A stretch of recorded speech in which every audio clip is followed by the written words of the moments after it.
the mobile hotspot because the internet's been sagging here, but that's going pretty fast. Give me a second. We get started.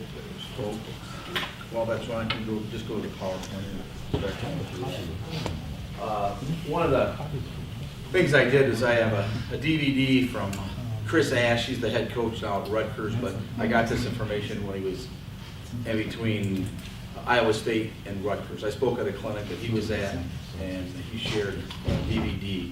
So some of the cut-ups are from Iowa State guys, but it's while he was at Wisconsin. So he was nice enough to share it with me. And I had drills before, and I had you know, a lot of different type of drills.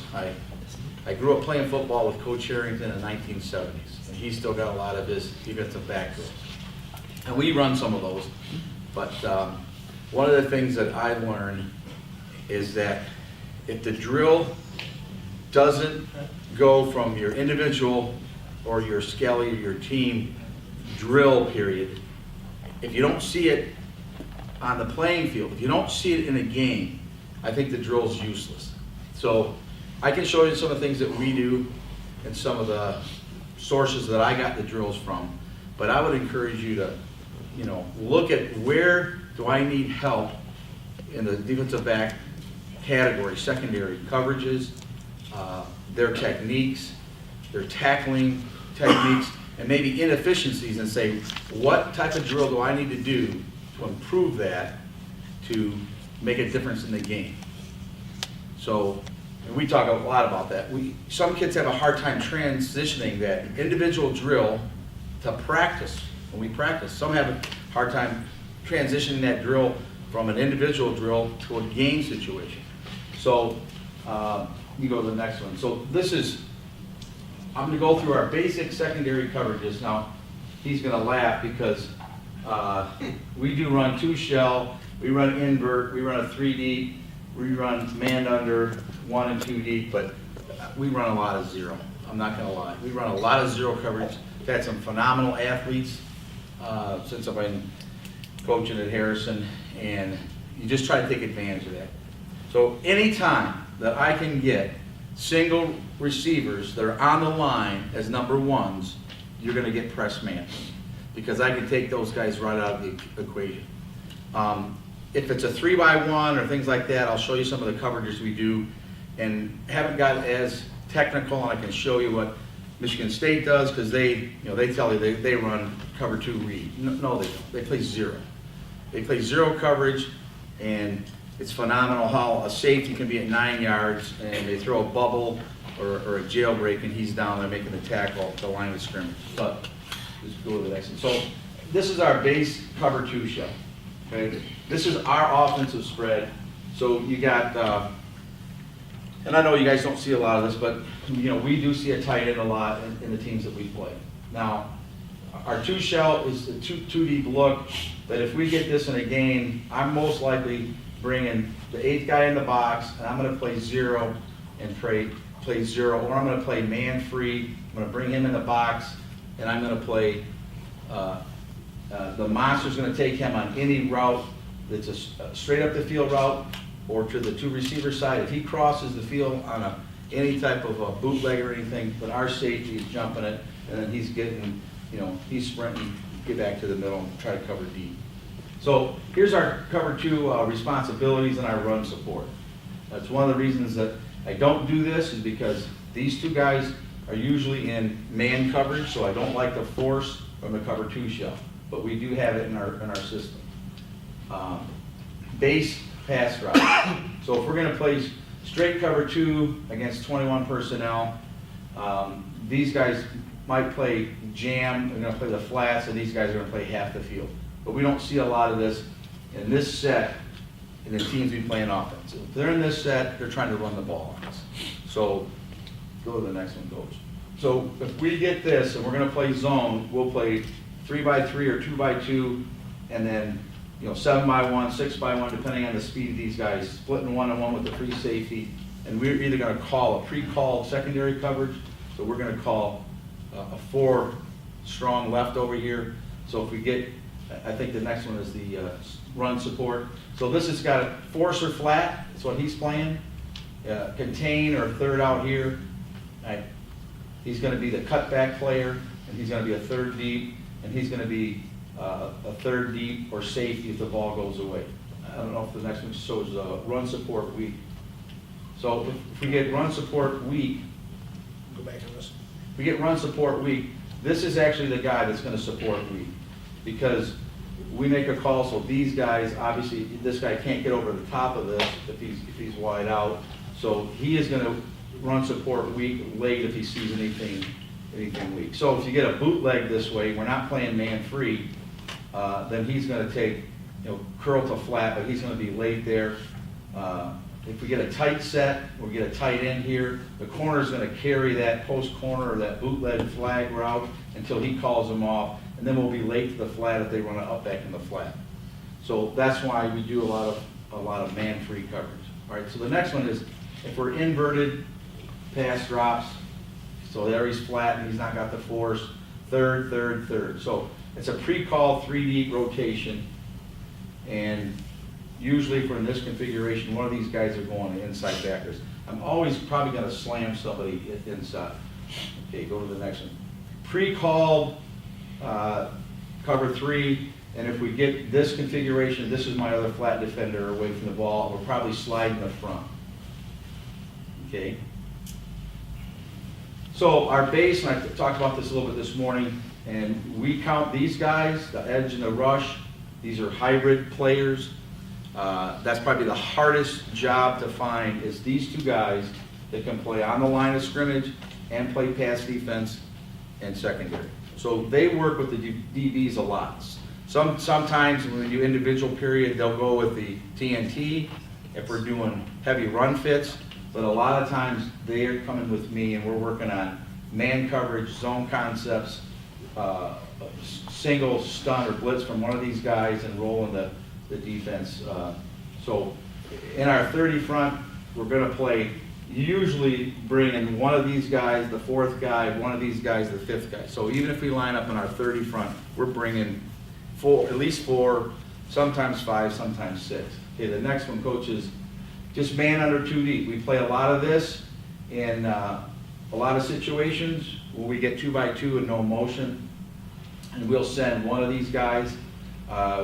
We've had to develop a strategy against the unscripted runs of the quarterback, either him running or scrambling, if we put pressure on. So we do a scramble drill. I think I got that on some of the cut-ups. If it works right, it shows you.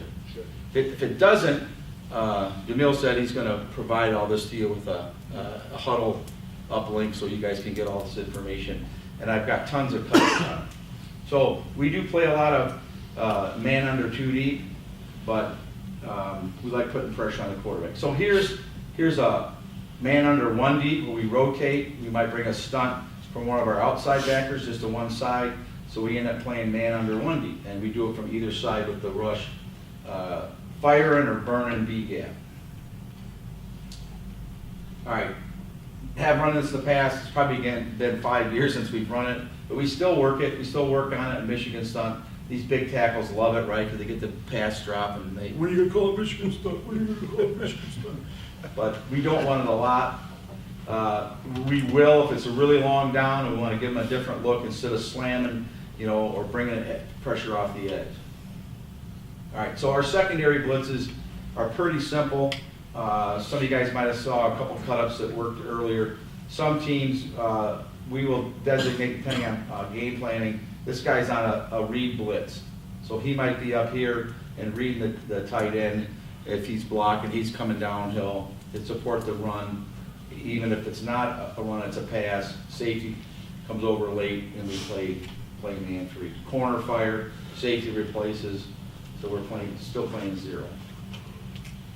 Blaze, if we bring him inside our rush, so he's actually become the B gap or the A gap. Blaze, we bring the monster inside. End zone defenses, so if we get a power running formation, this is how we align. We take the backer down usually for not to make personnel changes, and then these guys just play man on the near back, man on the tight end, man on the near back, man on the tight end. End zone in and end zone out, those are just end zone angle if we have tendencies on teams that are going one way or the other.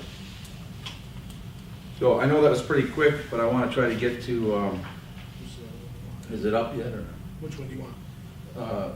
The Wisconsin stuff? Yeah, do the Wisconsin stuff first. All right, so these are a lot of fundamentals and drills that I got from Chris Ash. So number one, so let's look at the prerequisites. You go. Do you want to look at Yeah, this? let's go to that. Let's go.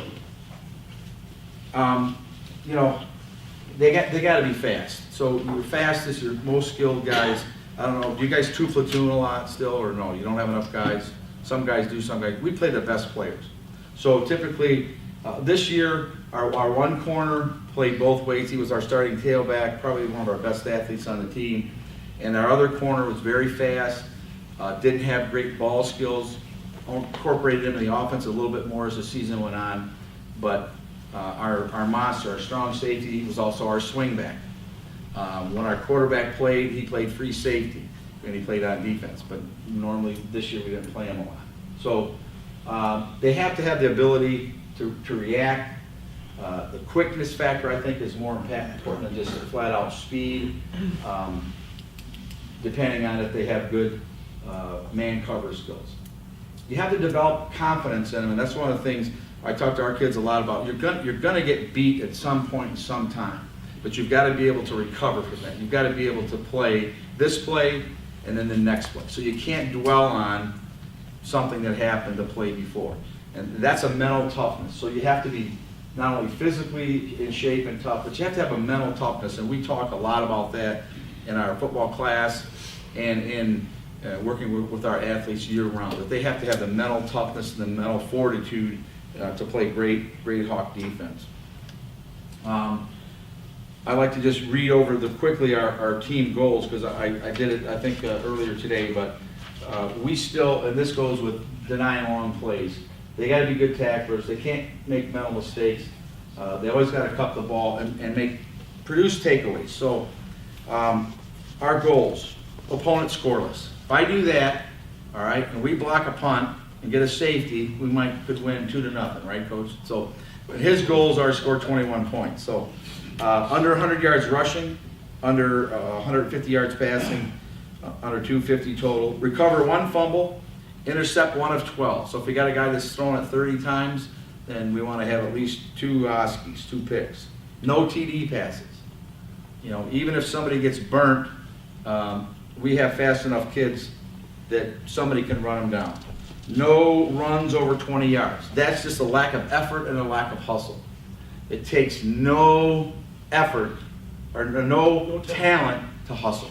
So one of our former coaches used to harp on the kids all the time. He was our special teams coach. That talented teams, talent get beat when other teams hustle against you. So we really stress the fact to get 11 guys to the football, and we drills like that a lot to get 11 guys to the ball. Score, set up a score. So a takeaway to me could be a pick 6. That's great. That's a score. But a takeaway could be a 3 and out. A takeaway could be a 3 and out and force a bad punt to give us good field position. So to me, those are the types of takeaways that you can produce.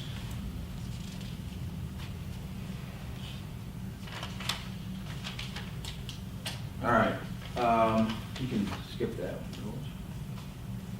So let's talk a little bit about stance and start. So like I said, I work with all 4 of the DBs. I don't have somebody who works with the corners and somebody with the safeties, but we teach very similar techniques to all of our players.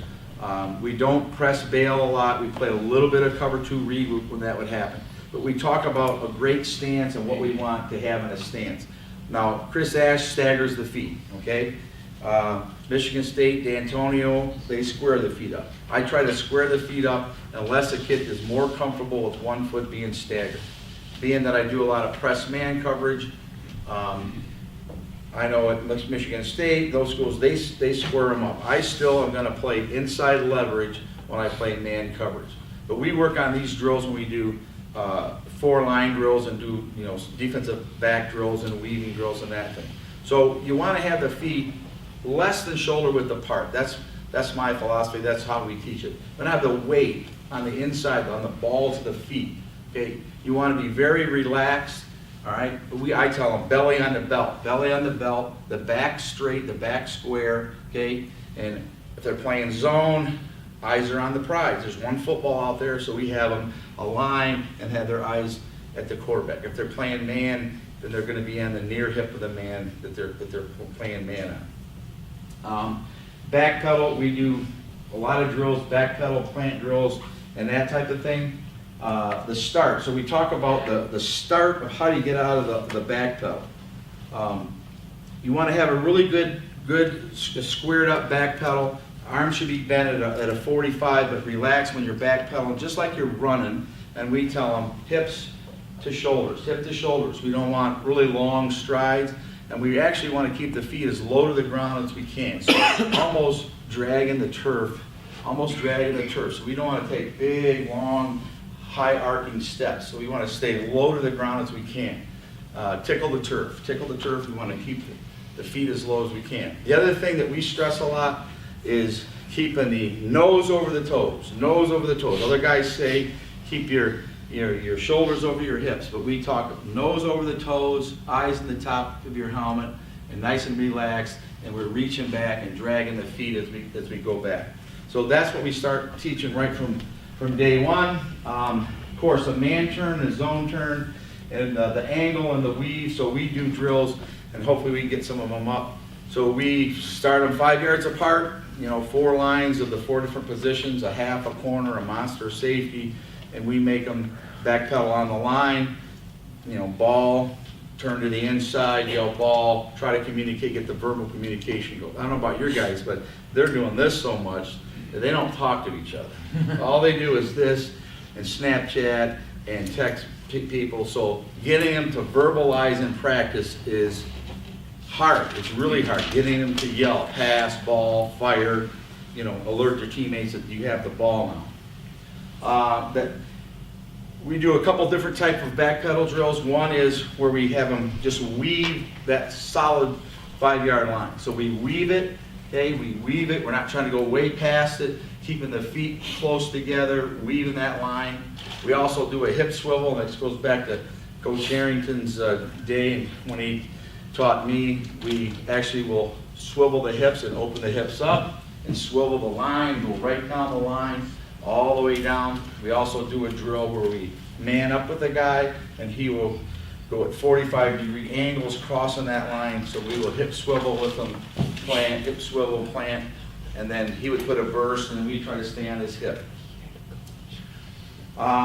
We also do I call it stem.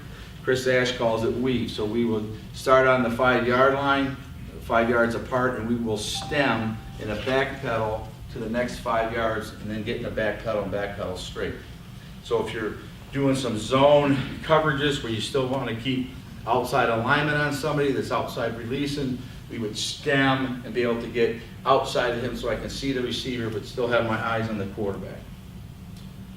Of course, man and zone turns. Had one young man this year, really good football player, very fast, but he came from a press bail zone turn team. So I had a really hard time getting him when he made a man turn, and we teach face bar to the face bar, hand on the thigh board, I'm striking his thigh, and I'm running, I'm making a man turn. And I used to tell him, if I can lean on him, you can look. If you can lean on him and I'm staying in phase, if I can lean, I can look. I had a hard time getting this out of him because he wanted to turn this way. So as soon as he made a zone turn from playing a man coverage, what happens is, my brother did gymnastics, right, when he was young, 6, 7, 8 years old. The body follows where the head goes, right? So as soon as you turn your head this way, you develop separation from the receiver. So if we're playing press man and he makes his own turn, that's the worst thing that can happen. So we really work on, if you're going to look, if you can lean and look, you're going to look this way so you can see the ball coming down. But really, we try to teach him, look at the man. All those good keys about the man catching the football, right?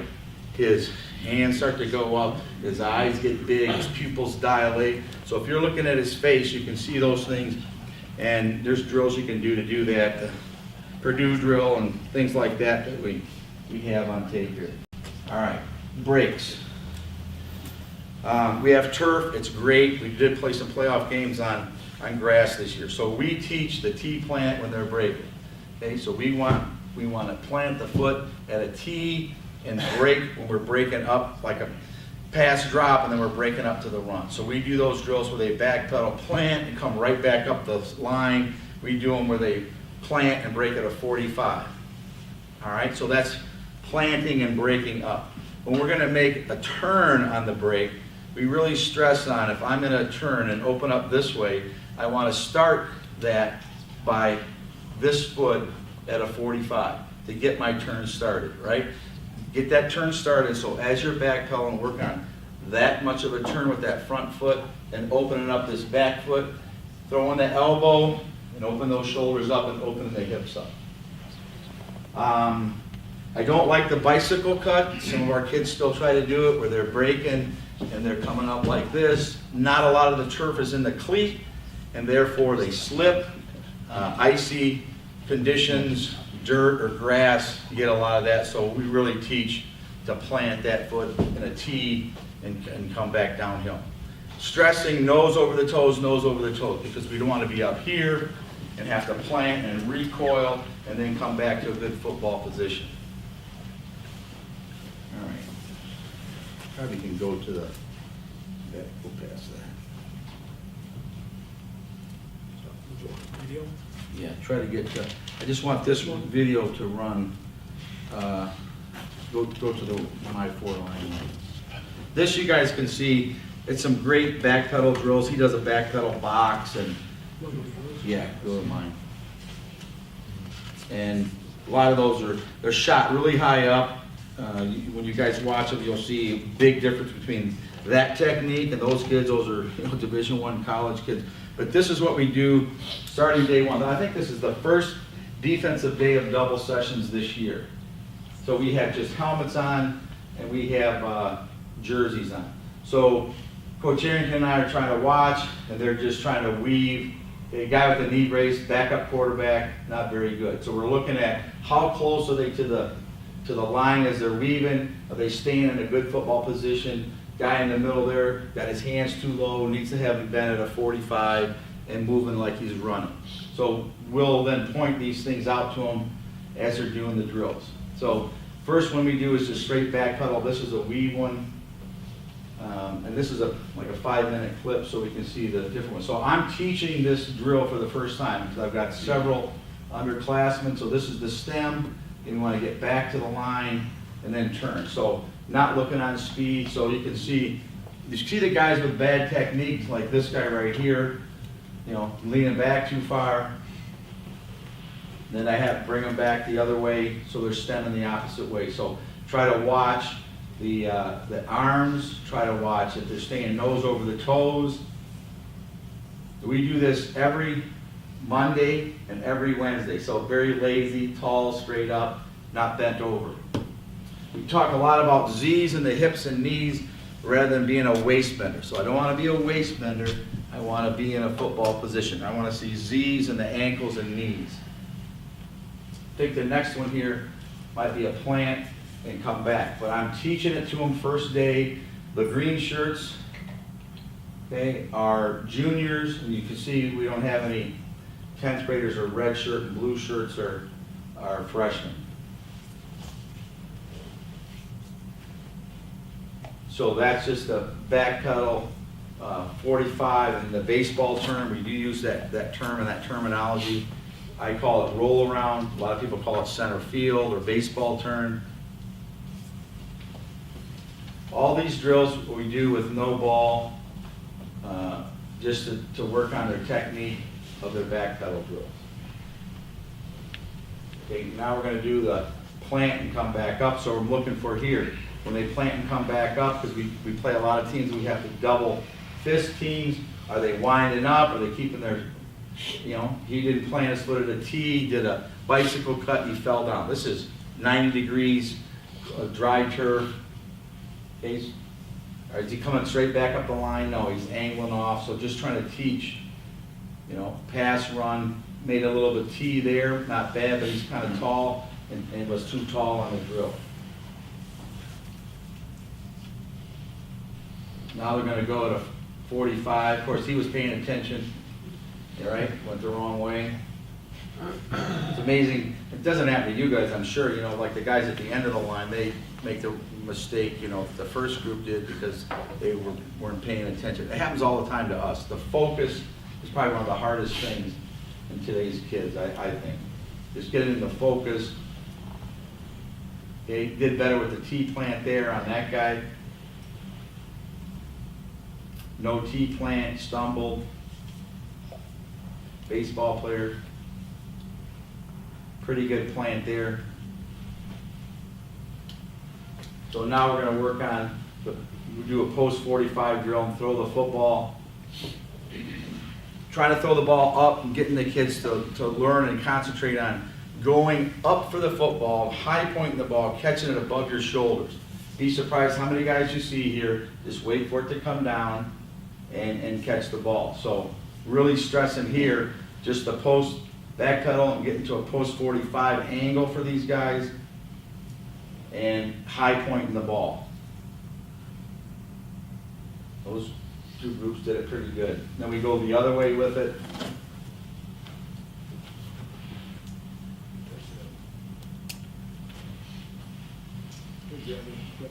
Huh?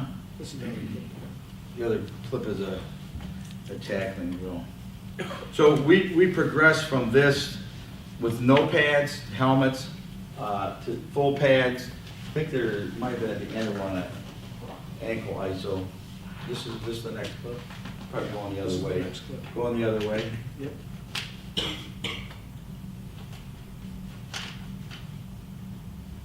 This is Coach Herstein's $200 end zone camera. You know, poor angles, you know, guys a backup, strong safety, but taking a poor angle. So we're able to, you know, and we film and we post our practice films up. So a lot of times you're going to see in some of the cuts, I comment on all of them. I comment, I write the plays up here, what the coverage is supposed to be, and we make a lot of comments. Too flat, you know, not getting at a 45-degree angle, so we try to point these things out to the guys when we're doing the drills. How many guys film practice? Quite a few. End zone, sideline, or both? End zone? No, from the top. From the top? We use a drone. Drone? Oh, nice. That's good. We can use drones in practice. We can't use them in games in Michigan. Michigan High School Athletic Association says you can't use it in a game, so. Let me go to the next clip. Keep going with this, and this might have tapping, just speed it up.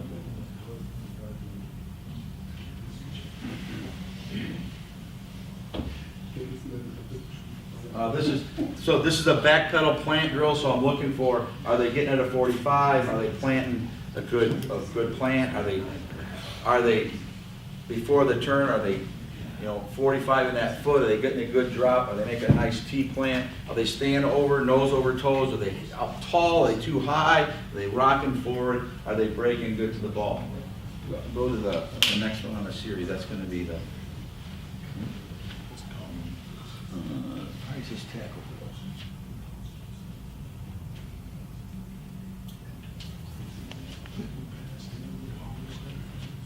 Huh? STEM is the defense. Should say it's BD.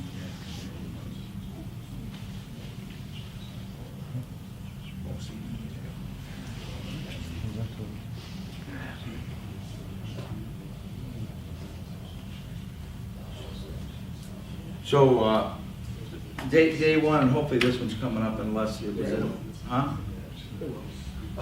The first day we do, just with those helmets and jerseys on, we do a no-step fit drill for tackle. So we tell them, grab the shirt, thumbs up, near foot, near shoulder, and all they're gonna do is step. All right, so we're trying to get away from these kids that learn in Pee Wee League where they wind up and bring the arms, and then we want them to be able to tackle, heads up tackling, looking through the top of the helmet, top of the eyes, near foot, near shoulder, so we'll do it both ways with the kids. And then we do an angle tackle drill. I actually picked it up from University of Michigan. Huh? Is this the correct one? Yeah. Oh, Yeah. What happened to the loft? So we'll take bubble cones, and well, he's not getting it up. It's a good drill. I used to do angle tackle drills where we would do them. First time you used all the paper. Turn it around. Dang offensive line. So we'll usually like sideline and a hash mark, and then I'll put cones in a diamond shape. And so we'll have a tackler over here, a ball carrier over here. When I begin to teach the drill, so what I'll have them do is tacklers have to come down, chop the feet, ball carrier comes up. In the beginning, I'll tell them which way to go. So I'll tell them, everyone's gonna go to the right, all right? We're gonna come down, we're gonna chop our feet, we're gonna stay in his back hip, and he's supposed to run right here and square up. Yeah. So the tackler comes downhill, chops his feet, stays on the back hip, near foot, near shoulder, makes the tackle. Try to do that both ways. That might be way at the end of that clip right there. No pads, one-step tackle? Is One that- step, no, yeah. All right, No I thought you pads. shared it all with me. All right, here we go. So this is the first day of our double sessions. We still do the classic double sessions where we have meetings at 8:15 in the morning, on the field at 9, practice for 2.5 hours, give the kids lunch, come back in the afternoon. So, you know, right off the bat, so here's a kid that didn't play for us. This is his first year playing for us, so trying to get him away from, look where his hands are, and he's gonna swing the hands wide and grab. So this guy's doing it right, punching. A couple of other guys, so we have to start talking to him about getting the heads up, keeping the hands inside. Even some of our other guys that have been with us for a long time. Hands are too low, okay? At least he's squatting a little better. Still wrapping his hands around instead of shooting the thumbs up. So, you know, the kid's 16, 17-year-old senior, he's been playing football since he's 9, but I've had him for, you know, since January in a football tech class and trying to strengthen condition. So he's got a lot of bad habits that he's learned. You can go to the next one, John. That's the diamond tackle one. The diamond tackle one, I think, so the next cut up. I'm pretty sure this is the first day of full pads. No, we're still with no pads, and I think there's a later one. So just trying to demonstrate and teach the drill with no pad, so there's not a lot of contact. A lot of schools do this in the spring and with no helmets and everything, but I don't like doing that. They're creeping up, getting too close, so I'm trying to just get them to jog through and show them the drill. Ball carriers don't cooperate, so you gotta teach them, don't turn sideways, run, square them up, try to give them a good look.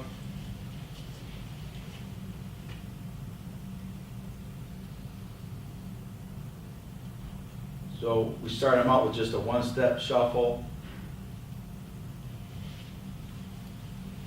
Not bad, but he's got his head down too much, very poor. Waist bender, swinging the arms, dropping the head. So these are the things we try to correct, you know, early on. Same thing. First year player for us, a senior that transferred from another school. Waist bender, arms too low. So just try to drill them and work those. Click over a little bit more. They don't need to. I think there's another one later on. Huh? This is the only clip you have here. Should be one with pads.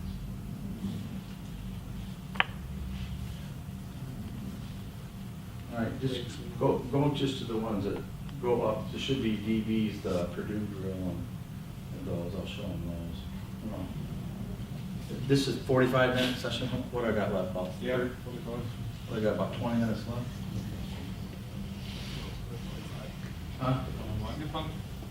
Probably more like 5. Good enough. Stem drill.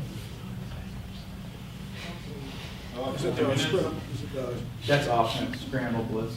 You show them that. So this, you think of drills as, okay, so those are individual drills. So we do Indy Monday and Wednesday. On Thursday, we don't do a lot of individual drills, but this is a drill, okay? Coach Arrington doesn't like it, you know. It's a 2-ball scramble drill. I told you we had trouble. So this is actually a drill, all right, where there's 2 quarterbacks. One's going to throw the route, the other one's going to scramble. And so we're working on still maintaining coverage, but the people that are rushing the quarterback get to try to go get the scrambler, all right?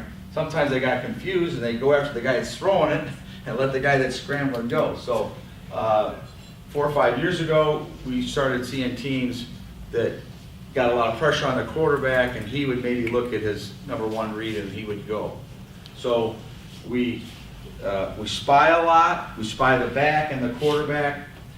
This week we were running, go back on that one, Jen, a little bit. So we were working on changing the look.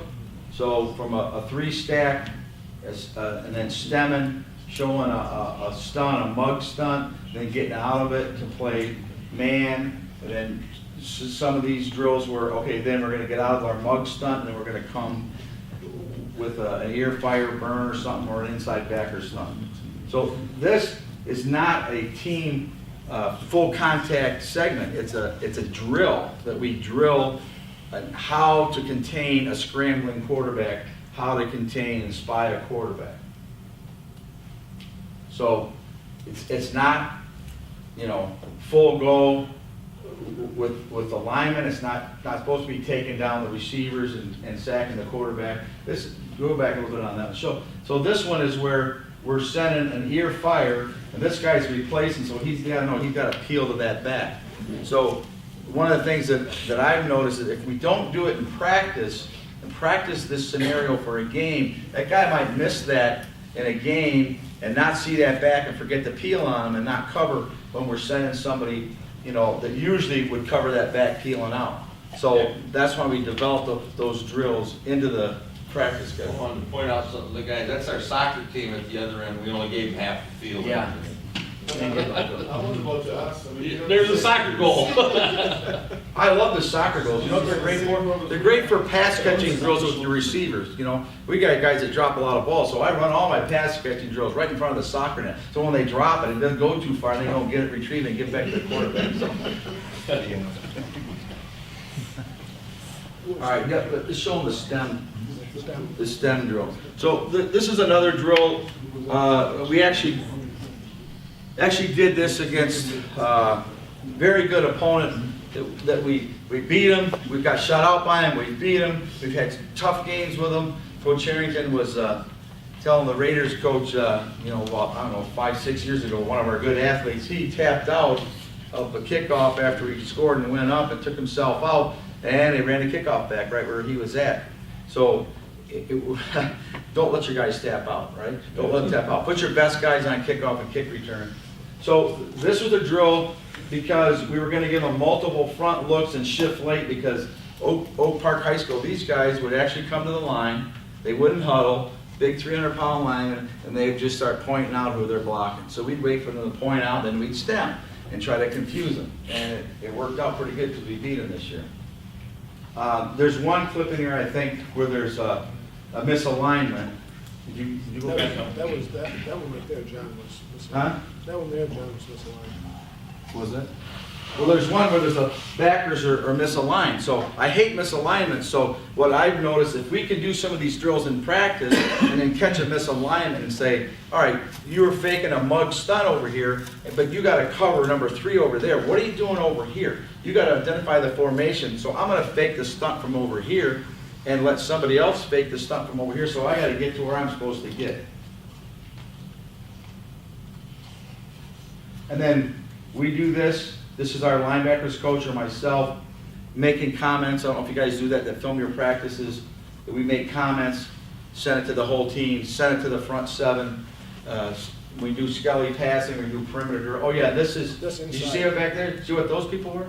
That's field hockey. We don't have field hockey. They knock that little hard ball all around the field. You know, so I hate those things. So we had to share it because they had a game like at 4:30. So they were crowding in on us. This is the one where they're misaligned at first. there was another one, we only had one inside backer, or hardware to the wrong side or something.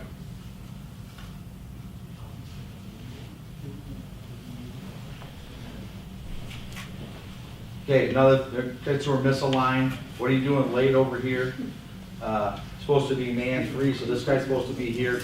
So you can catch those things when we go a team period, because we film our team period, and we do an inside drill. That wasn't inside, that was just a STEM period, right? Yeah.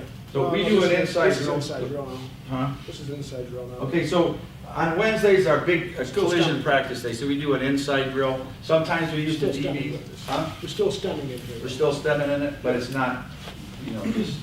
This is inside drill, but we're So we working run the stem. between the tackles and worked on stemming to make sure you got your alignment right, and making sure the DBs knew where to line up for, because this game, so he's misaligned. So we used a 40 front, we used a 3-3 stack front, and we used a 50 front. So we had to make sure the kids knew where they were going. So this number 4 here, sometimes he was in coverage in our 40 front. But in our 50 front, he wasn't. In our 30 front, he was in coverage and he was in coverage. So incorporate those things into our inside drill, and we know the ball's running in here, but you still, if you're in coverage, you gotta go out here and play your proper alignment. Don't cheat getting off, because it's inside drill, you're gonna run the ball in there. I can see if you're cheating and getting off there too quick, and try to prepare whatever scenario is going to happen in the game. I try to prepare for that in practice and try to think up scenarios that we could get in a bad call and then run this play. So I usually script that into the practice plan. Okay, so here's another one where we're misaligned. Okay, so this guy used to play outside backer. So we talked about, hey, what happens if this happens? Are you going to bump back and play inside, or are you going to, because we got to have the correct front.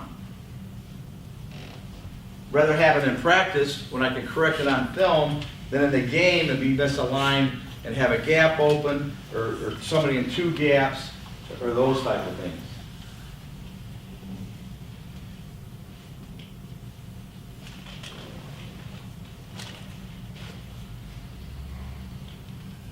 Can you get the,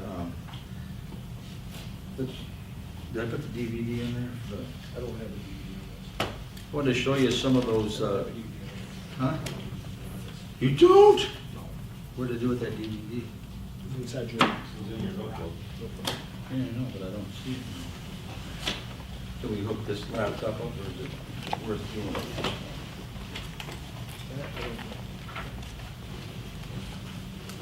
Here it is. Can you hook that up real quick and just?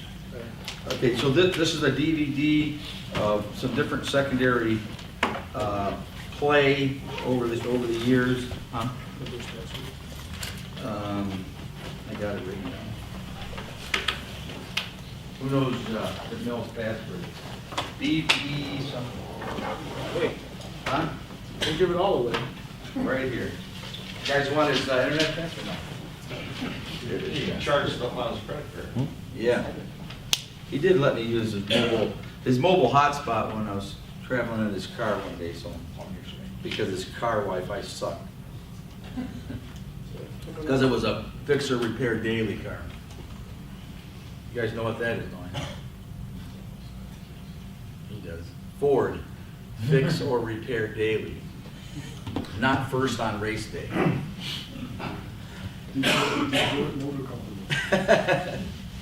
I saw they had a John Deere tractor facility, and said he worked there. It's pretty cool. Yeah. Yeah. I went to the Rouge. Rouge Point, Yeah. rough place to work.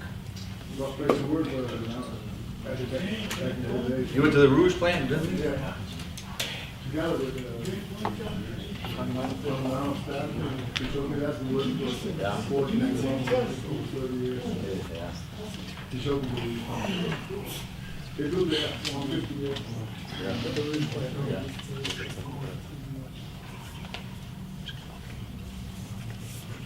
They used to make the steel there and everything, They built the whole car. Huh? This one, back in the day, They did that. was the- Unbelievable. Not now. I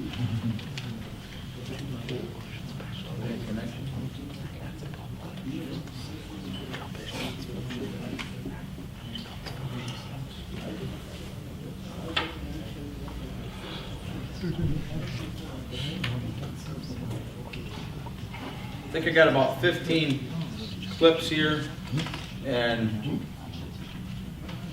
they're all passing clips.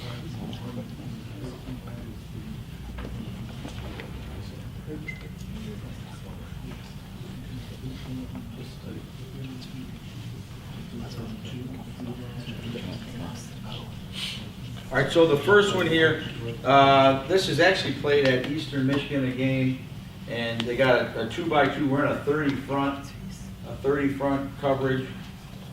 We did a little bit different stuff here. We still play man. We took our outside backer, because they did a lot of motion, to 3x1 or 3x1, and we gave him a man coverage if he curled up or he went to the flat, and we had the safety over the top taking him if he went deep. So, so the first one is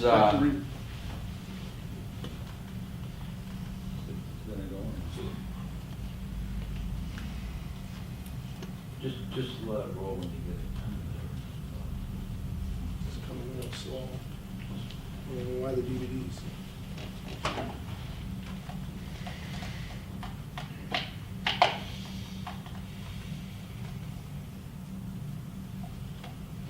Maybe it won't stay.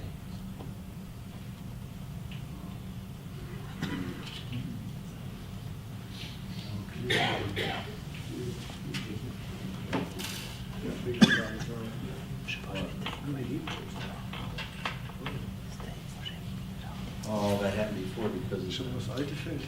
audio. Grün. Oh, what didn't you? Remember when the audio was interfering? Yeah, but. Das ist sicher Feld. Finally Mit ran. dem Turfers 2. Yeah, but it's technically essential. DVDs that are Ja, slow. bevor wir dort waren, haben sie das Feld ist jetzt grau. No, I just got a couple. I didn't know.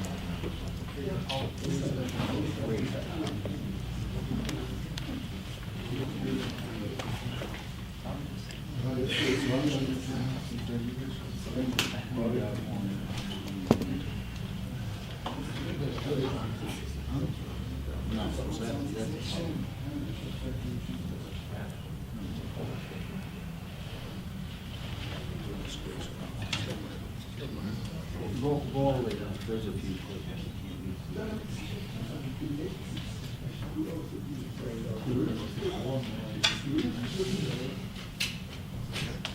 This is what you wanted, I know. Yeah, that's one. The cable okay now? It's not the cable. I know, but they didn't got it before.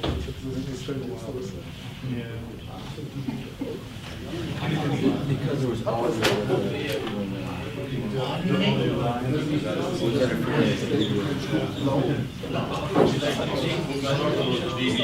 But we didn't reboot the computer, right? You either rebooted or all of a sudden it just started working. No, we didn't. So the problem should occur.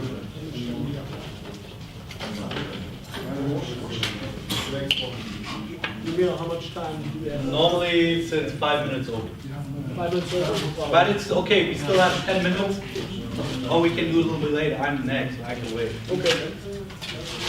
I don't think a lot of people will be here to take the time.